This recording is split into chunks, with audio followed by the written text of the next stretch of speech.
El tema fundamental del seminario es tratar de captar cómo hay un paralelo a la evolución espiritual en los autores de la modernidad. Es decir, así como en Dionisio y en San Juan de la Cruz, y también en parte en los medievales como Santo Tomás, San Buenaventura, etc., hay una referencia al momento negativo de la teología y de la filosofía, y hay una referencia también a la mística. Eso se encuentra desarrollado en los autores modernos con ciertas características que consisten especialmente en una reproducción, en una reconstrucción de esa actitud de la filosofía clásica y de la teología medieval y patrística, que después está no solo reelaborada, sino cambiada en su valor por el cambio de la valencia de la mística misma. Es decir, se reemplaza un tipo de mística por otro tipo de mística. Eso se ve muy especialmente en los idealistas, por ejemplo en Hegel o en Nietzsche, y a modo suyo en Kierkegaard, aunque Kierkegaard, siendo explícitamente protestante, no es místico, porque en los protestantes no hay mística. La teología de la cruz, teología crucis, es algo profundamente distinto de la mística, y el mismo Lutero se había querido alejar de la mística y también explícitamente de Dionisio. A Lutero no le gustaba Dionisio Areopagita, que es el padre de toda la mística occidental.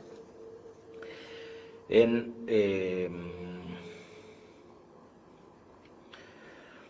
Kierkegaard hay una explícita referencia al protestantismo histórico, está todo eso retomado, y si por una parte se rechaza la concepción mística como en todo el protestantismo, por otra parte esa mística reaparece de otra manera, que es semejante a la de los idealistas.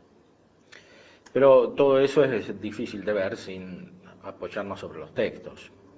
Por eso quisiera comenzar inmediatamente con Aristóteles, que también hace referencia a la mística. Es el primero que de una manera más exacta y más cercana al cristianismo hace referencia a la mística, y se ve en sus propios textos.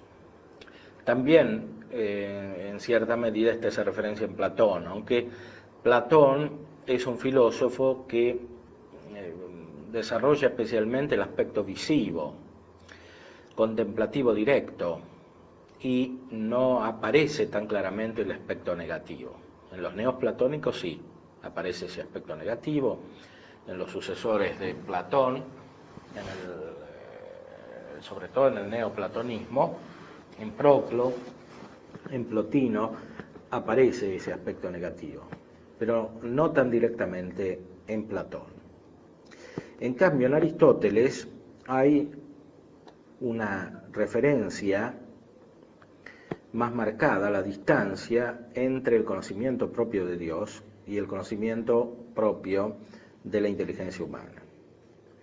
La ciencia metafísica es propiamente divina. El hombre no la tiene como una posesión. Es una ciencia que pertenece solamente a Dios. No pertenece a la naturaleza humana. Sin embargo, Dios la comunica a la naturaleza humana. Dios la presta a esa ciencia porque, como dice al principio de la metafísica, Dios no es envidioso. La divinidad no es envidiosa. De manera tal que los hombres alcanzan a tener aquello que Dios posee perfectamente. Y eso se ve sea en el primer libro de la metafísica, sea especialmente en el libro 12 de la metafísica, sea también en el libro 10 de la Ética a Nicómaco. ¿Puedo repetir las referencias? Libro primero de la metafísica, libro 12 de la metafísica, libro 10 de la Ética a Nicómaco.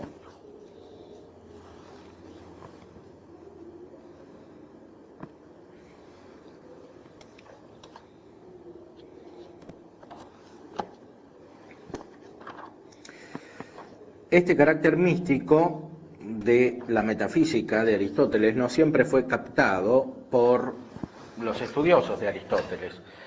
Ustedes saben que este libro es una composición heterogénea, hay textos de muchos orígenes. Probablemente es fruto de la enseñanza de Aristóteles y está compuesto por apuntes de los alumnos. No es un texto directamente escrito por Aristóteles. Y por eso probablemente tiene material de distinta época y tiene elementos que pueden parecer heterogéneos entre sí. La gran cuestión en la metafísica de Aristóteles es cómo se compagina el aspecto teológico con el estudio de la substancia, que parece ser el tema central. El aspecto teológico está explícitamente señalado por Aristóteles, hasta el punto de llamar a la metafísica teología, estudio de Dios, o estudio de lo divino, si se quiere, porque en lo divino está el primer motor, que es el que nosotros llamamos Dios, y también hay otros dioses que corresponden a lo que los cristianos iban a llamar ángeles. Los medievales, cuando se encuentran con el texto de Aristóteles, inmediatamente identifican las sustancias separadas con los ángeles.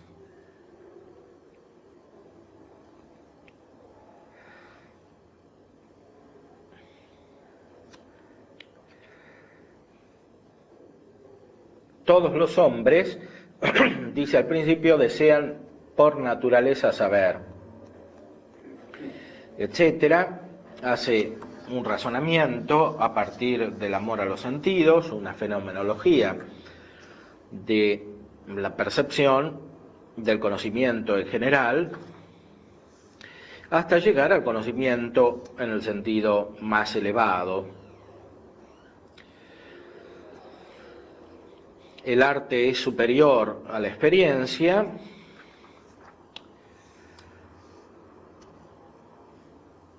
y hay una ciencia que es superior al arte, cuando el conocimiento se desprende de la utilidad. Los primeros que se dedicaron a un conocimiento no ordenado al placer o a lo necesario eran los sacerdotes en Egipto.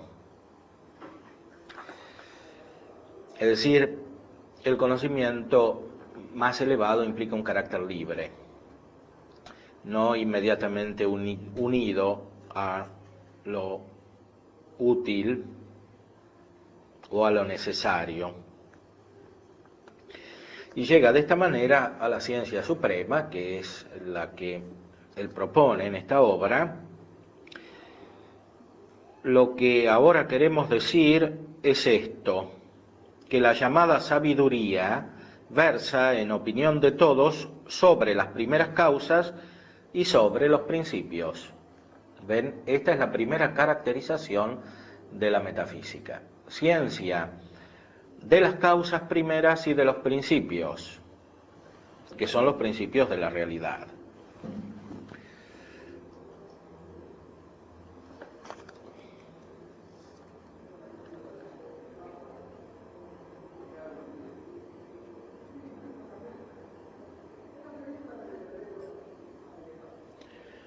Esta sabiduría en griego se llama Sofía.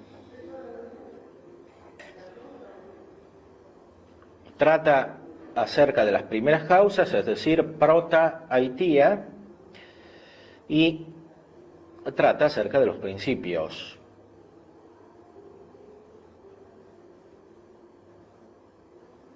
Arjai.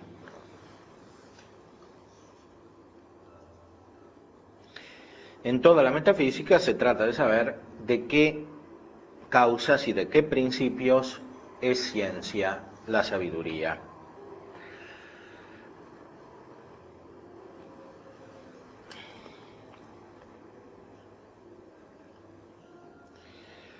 Y puesto que buscamos esta ciencia, lo que debiéramos indagar es de qué causas y principios es ciencia la sabiduría.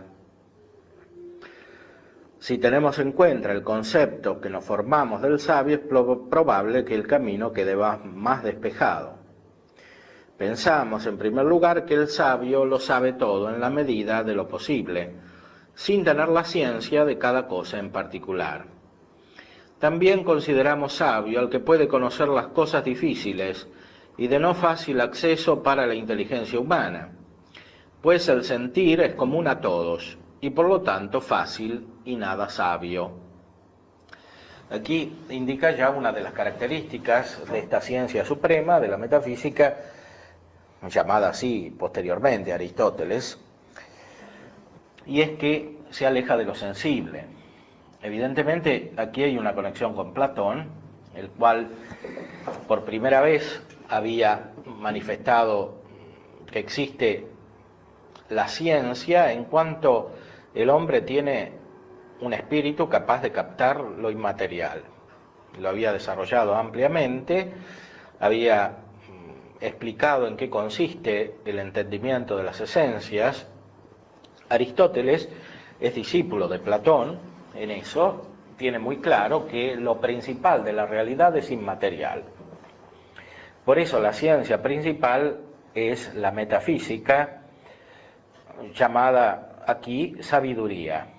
Es la ciencia que trata de las causas y de los principios.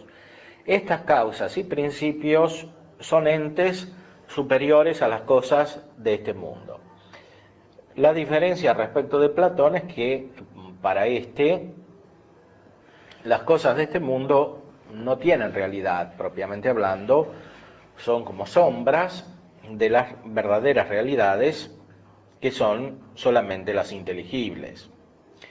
Para Aristóteles, como sabemos, las cosas materiales son reales, son substancia, aunque no son los principios de la realidad. Los principios están afuera, son las sustancias inmateriales, son las que mueven todo el universo. De cualquier modo, también sabemos que para Aristóteles hay otros principios derivados, principios intrínsecos de las cosas, como la materia y la forma. Especialmente la forma es principio en cada cosa. El ente es principalmente la forma, que es la sustancia.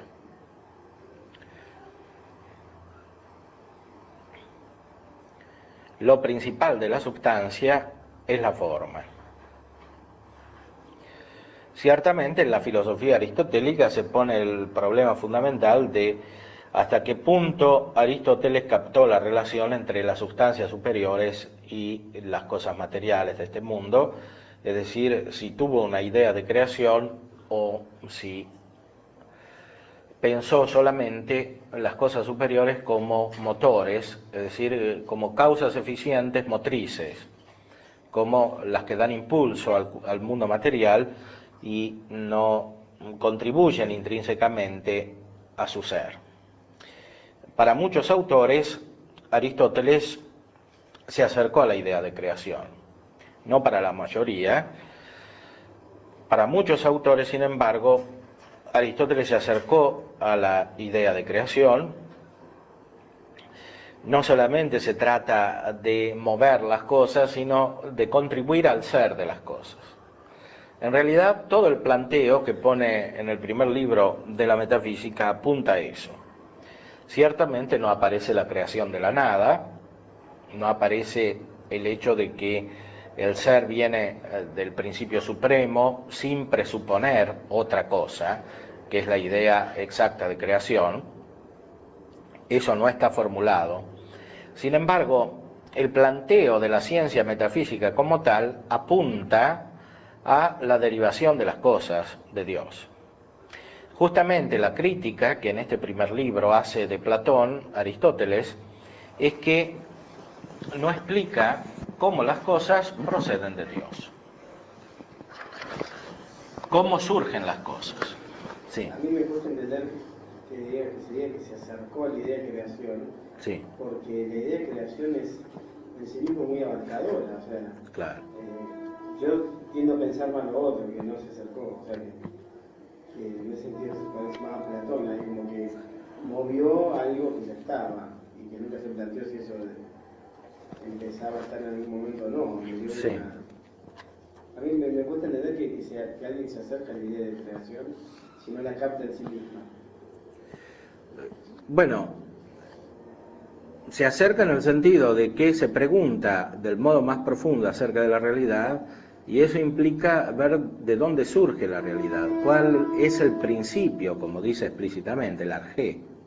Ya los presocráticos se habían preguntado acerca del arjé, y él se pregunta acerca de los principios, arjai, de todas las cosas. Y para entender bien la profundidad de su planteo, hay que compararlo con Platón, justamente. Aristóteles critica a Platón, y la crítica principal que le hace, aparte de que las especies están separadas, etc., es que Platón no logra establecer cómo surge la realidad. Porque la idea de participación no explica cómo surgen las cosas. Y eso lo podemos leer en este mismo libro primero. O sea, para Platón la participación no implicaría causalidad. Para Platón la participación no implica causalidad, y en esto Aristóteles lo critica profundamente.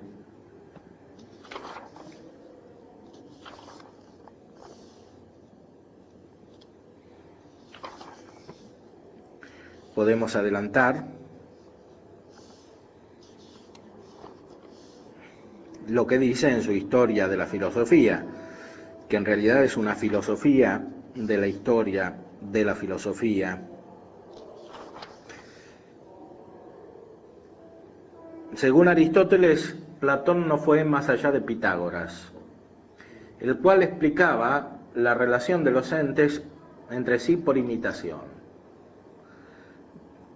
lo cual para Aristóteles excluye la causalidad.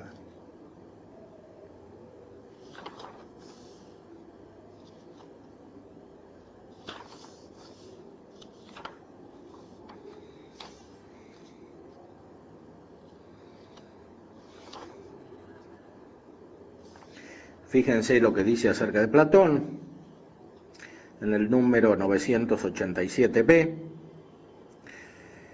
Ocupándose Sócrates de los problemas morales y no de la naturaleza en su conjunto, pero buscando en ellos lo universal, y habiendo sido el primero que aplicó el pensamiento a las definiciones, Platón aceptó sus enseñanzas, pero por aquel motivo pensó que esto se producía en otras cosas,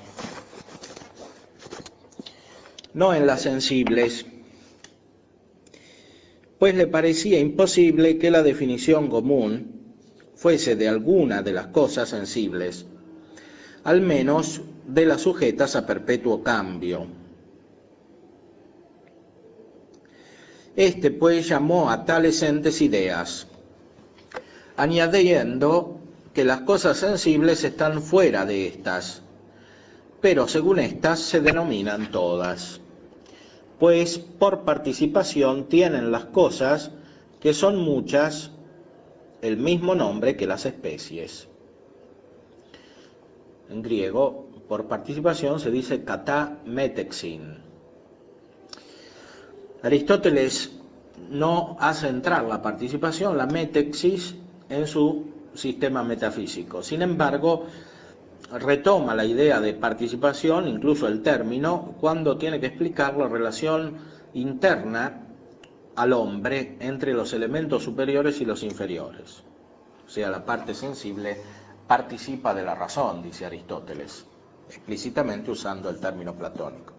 No lo utiliza respecto de la relación entre las cosas materiales y las cosas suprasensibles.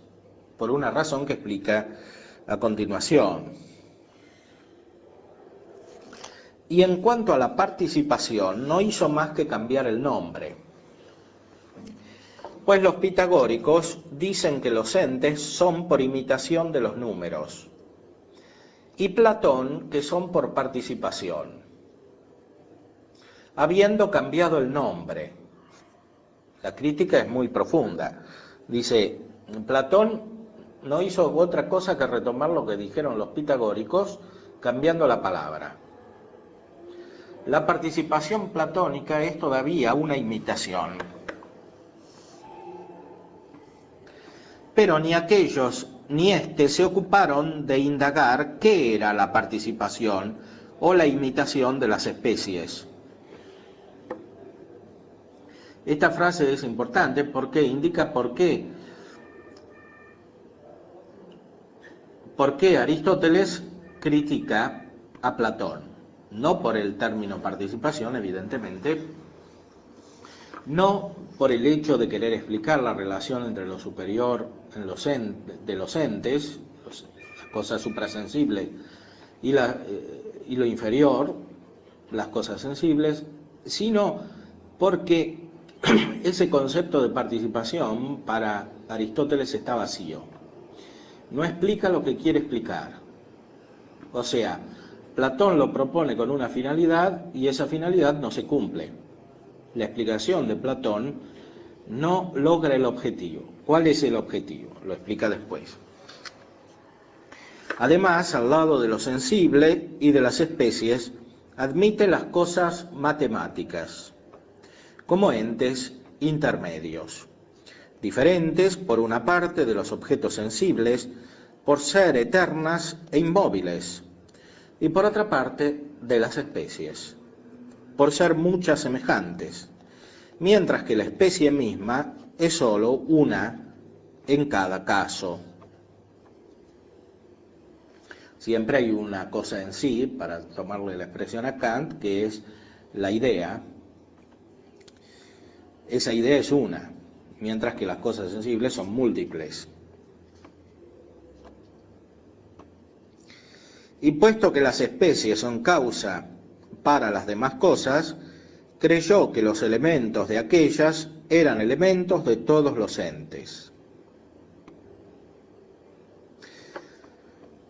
Aquí entra más decididamente en el tema, sea de Platón, sea suyo. Es decir, las ideas son causas, las especies son causas de las demás cosas.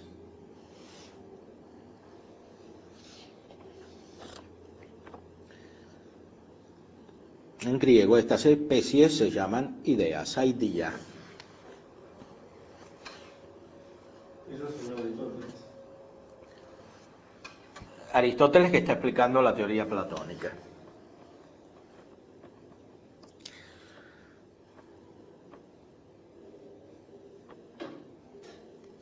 Puesto que las especies son causas para las demás cosas, creyó que los elementos de aquellas eran elementos de todos los entes. Las cosas estarían compuestas de ideas. Así, pues, como materia, consideró que eran principios lo grande y lo pequeño, y como substancia, el uno. Pues a partir de aquellos, por participación del uno, las especies eran los números.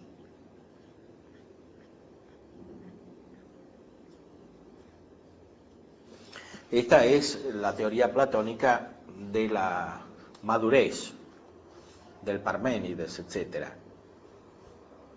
Según Platón, materia de las cosas serían lo grande y lo pequeño, la substancia de las cosas, el uno.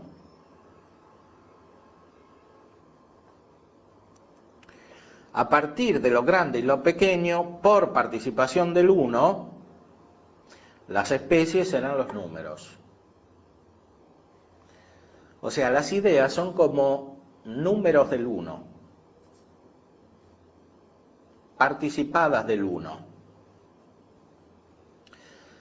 Aristóteles retoma esta idea, que viene de los pitagóricos, y dice que en las cosas mismas, las especies son como los números. Si se agrega una unidad o se quita una, cambia la especie. Después lo retoman los medievales esto.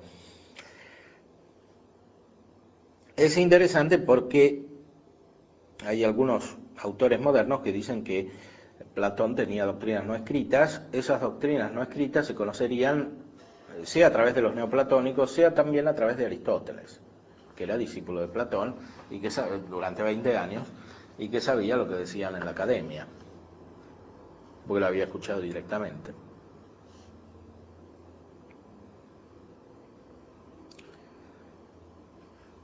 Al enseñar que el uno es substancia y que no se dice uno lo que es otra cosa, su doctrina era semejante a la de los pitagóricos.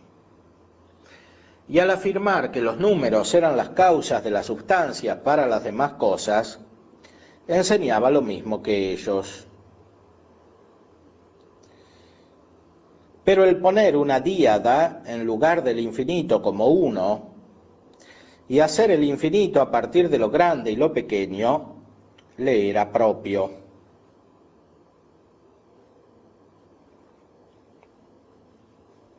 Esta era una idea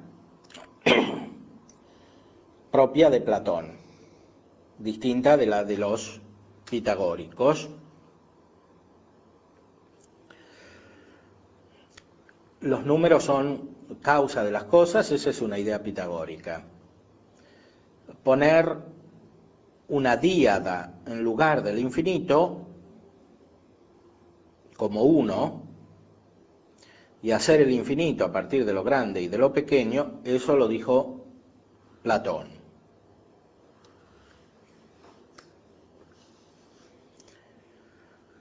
Además, este separa los números de las cosas sensibles, mientras que aquellos dicen que las cosas mismas son números. Esta es una diferencia también entre Platón y los pitagóricos.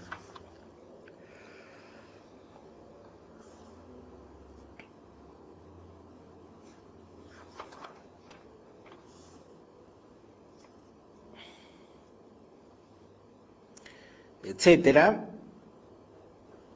Expone los otros filósofos anteriores.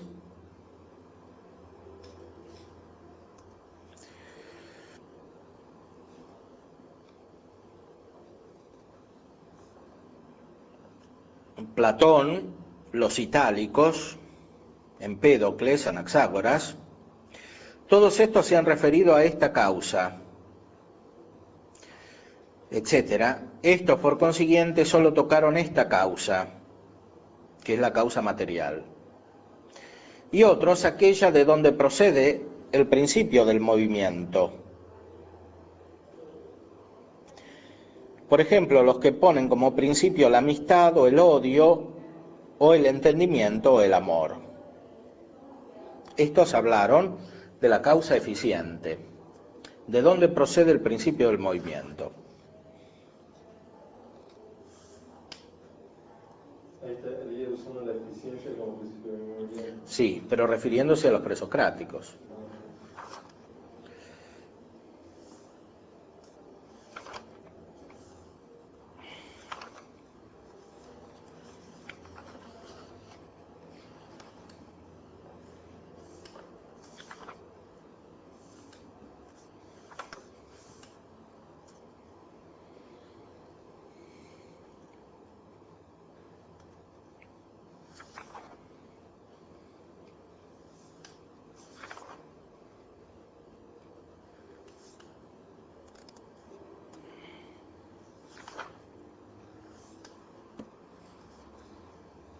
Y después retoma la crítica de Platón, y el punto fundamental es justamente ese,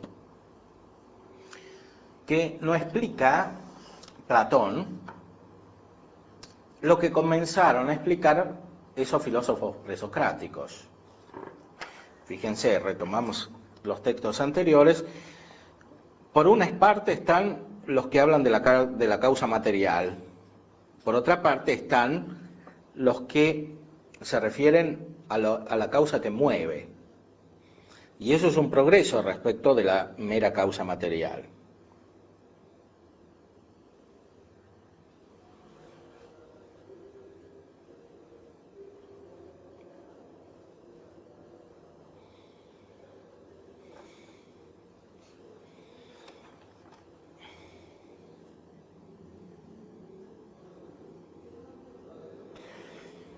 En otro texto dice, esto es lo que enseñó Platón acerca de los temas que nos ocupan, y es evidente por lo dicho que solo utilizó dos causas, la de la quidditad y la relativa a la materia.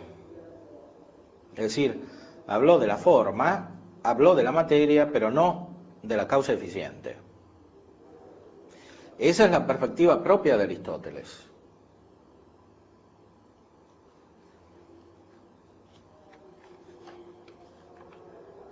¿En qué número sería eso?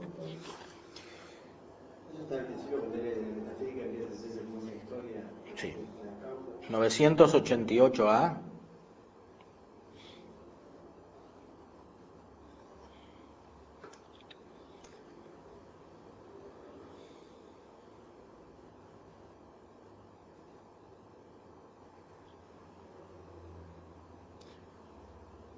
Número 7, línea 7.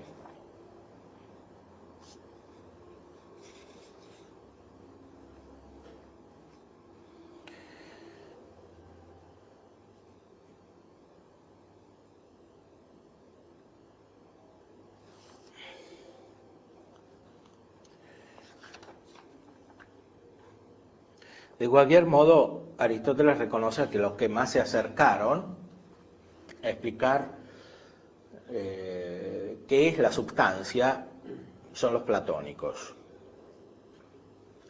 Ahora, en Timeo, por ejemplo, que trata, perdón, del origen del mundo. Bueno, Sí, evidentemente Aristóteles no lo tomaba como central en la metafísica platónica. Aristóteles no parece depender tan directamente de los diálogos. Parece depender de las doctrinas que Platón enseñaba como filósofo, es decir, de las doctrinas esotéricas, no de las exotéricas. Fíjense que esa diferencia también está en Aristóteles, porque Aristóteles hizo diálogos como los platónicos, que parece que estaban muy bien escritos, pero se perdieron. Lo que quedó son las otras doctrinas. Entonces, lo que dice Aristóteles parece corresponder no a los diálogos, sino a la enseñanza filosófica directa de Platón, que no estarían los diálogos. Los diálogos serían una reelaboración de esas doctrinas.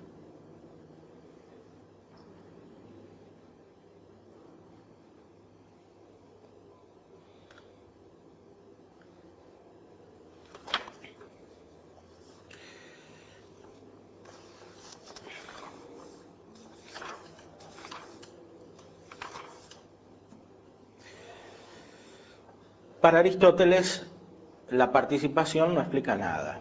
Dice explícitamente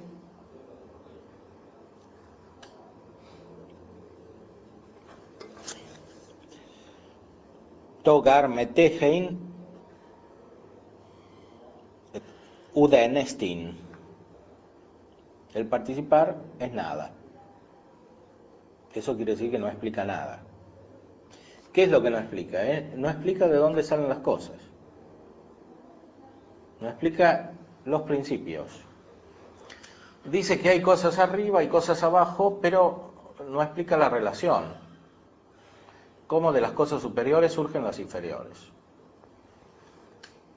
Es decir, retomando las ideas que aparecen después, no explica el ente, porque toda la metafísica busca la causa del ente.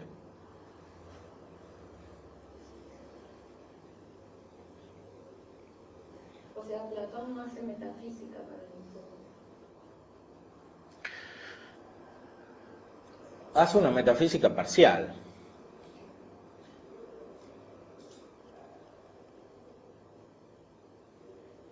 Una metafísica en la cual no se explica de dónde salen los entes.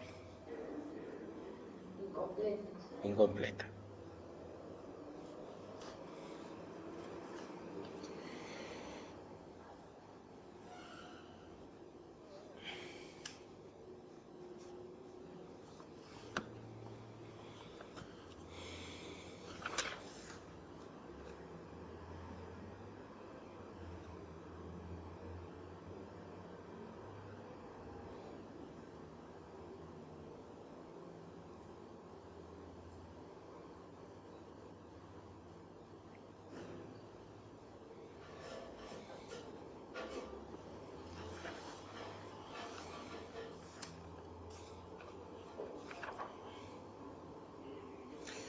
Por ejemplo, los que afirman que el uno o el ente son tal naturaleza, un bien, aseguran que son causa de la substancia, pero no que a causa de ello sea o se haga. De suerte que en cierto modo les ocurre que dicen y no dicen que el bien es causa, pues no lo dicen en sentido absoluto, sino accidental.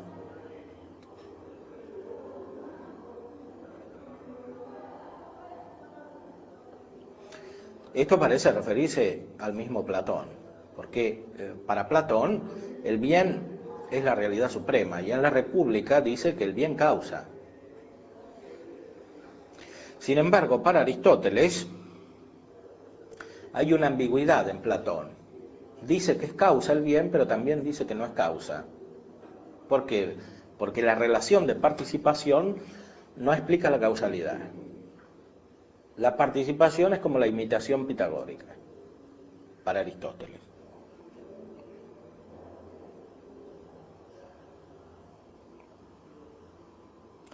No dicen que el bien es causa en sentido absoluto.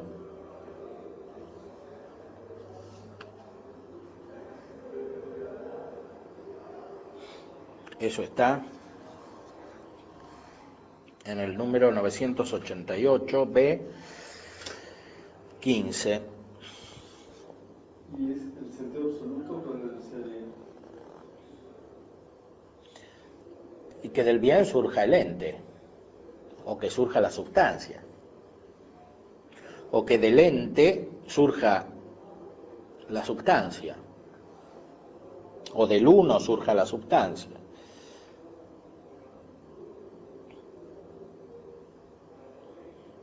No lo dicen simplemente aplos. Alaka kata sin bebecos, o sea, por accidente.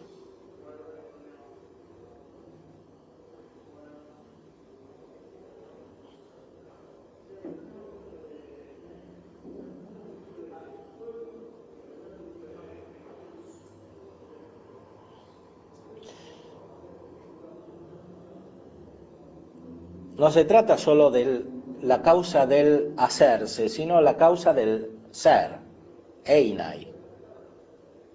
Eso es lo que no explican. ¿Por qué la cosa es? No solo porque la cosa se hace. El texto es explícito. Es decir, no explica la causa del ser, literalmente hablando. Eso está en el texto de Aristóteles.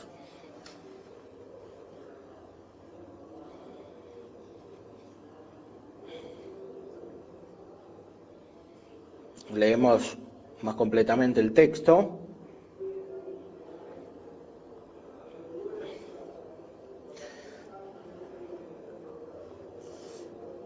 Y aquello a causa de lo cual se realizan las acciones y los cambios y los movimientos, lo llaman en cierto modo causa, pero no lo llaman expresamente causa, ni dicen que sea causa en el sentido en que por naturaleza lo es. En efecto, los que mencionan el entendimiento o la amistad presentan como un bien estas causas, pero no dicen que alguno de los entes sea o se haga a causa de ellas, sino que de ellas proceden los movimientos. Fíjense, la crítica de Aristóteles es que los anteriores explican cómo surge el movimiento, pero no cómo surge el ser.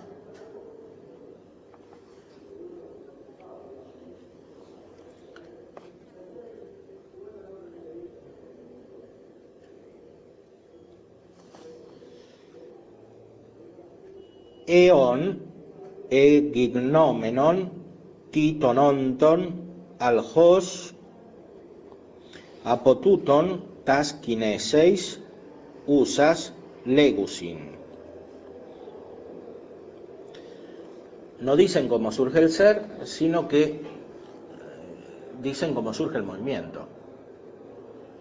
Esa es la crítica de Aristóteles, no es la posición de Aristóteles.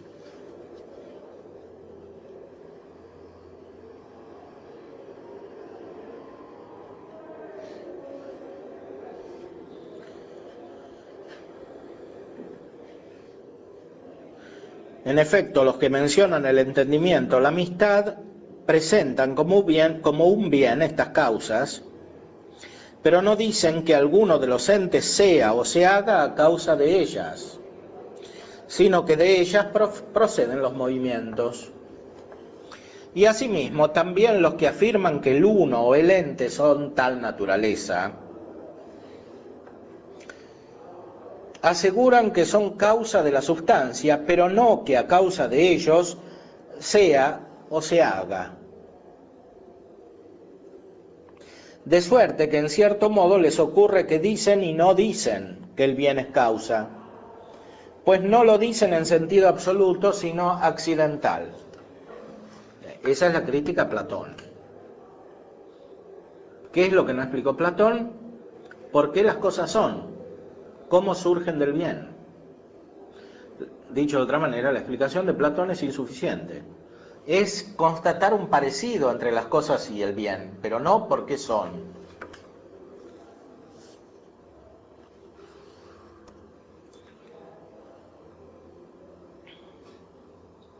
Así pues, que hemos determinado con exactitud cuántas son las causas y cuál es su naturaleza, parecen testimoniarlo también todos estos, al no poder vislumbrar otra causa.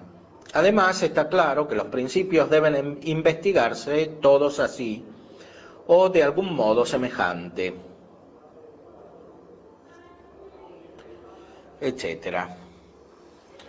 Para hablar de la causalidad hay que hablar como se expresó Aristóteles, y no como lo hicieron todos estos filósofos, que es insuficiente.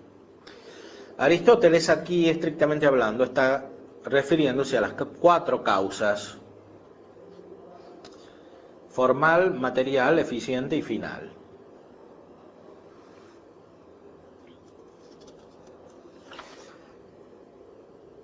Sin embargo, el discurso se abre a las realidades que están por encima del ente. Estas causas son interiores al ente. Sin embargo, Aristóteles se refiere explícitamente a las sustancias separadas y sobre todo al primer motor como causa. ¿Causa en qué sentido? En el sentido de estas 4 causas de las cuales habló refiriéndose al ente. Ciertamente no causa material, porque en las sustancias separadas se niega la materia. Sí causa eficiente, porque mueven. Sí causa final, porque atraen. Y queda en duda en qué sentido son causa formal, es decir, en qué sentido los entes se refieren a esas cosas superiores, a esas sustancias superiores.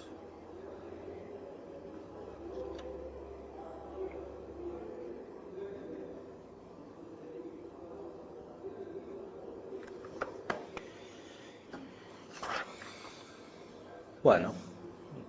¿Y logra salir del laberinto? Bueno, claramente no llega a expresar la idea de una creación de la nada, eso no está. No está la idea como tal, Sin embargo, pareciera que la relación que tienen los entes respecto de Dios y de las sustancias separadas supera la del mero movimiento, porque eso también lo dice explícitamente. Se trata de una noción que, por lo tanto, se acerca a la de creación, pero no tiene todos los elementos. No los explicita. No los explicita porque no conoce suficientemente a Dios como está revelado, es decir, como aparece en el cristianismo, en los padres de la Iglesia, a partir de la Sagrada Escritura, etcétera, etcétera, que explicando de una manera definitiva la trascendencia de Dios respecto de todas las cosas, hacen posible entender cómo Él no sea nada de las cosas que son, como dice Dionisio, a partir, paradójicamente, de pensamientos expresados de manera neoplatónica, aunque con un origen que es fundamentalmente cristiano, que Dionisio es cristiano. Y los medievales, a partir de Dionisio y de los otros padres de la Iglesia, formulan del modo más preciso la idea de creación.